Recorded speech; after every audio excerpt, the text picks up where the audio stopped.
Ola, son Alan González Peliquín e vou vos presentar un pequeno vídeo sobre a xerminación de 3 plántulas de árbores autóctonas.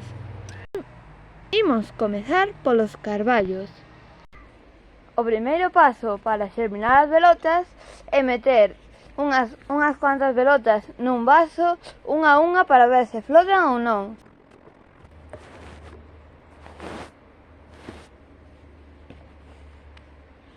Agora temos que esperar 24 horas. Despois sacamos as pelotas do bote e as colocamos nun papel absorbente con papel de aluminio. Collemos o papel e mollámolo na auga e colocámoslo enriba do papel de aluminio. Agora imos sacando as pelotas e as imos colocando enriba do papel. Agora collemos outro papel, o mollamos e o colocamos enriba das pelotas.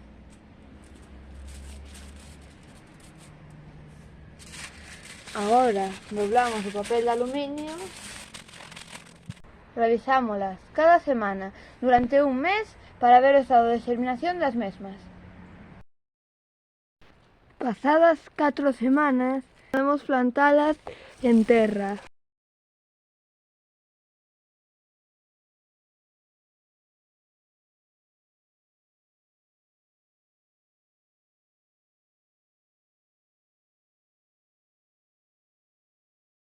Empezar a sementar o noso nogal. Agora imos introducir con coidado o coitelo pola parte de atrás da castaña, da noz.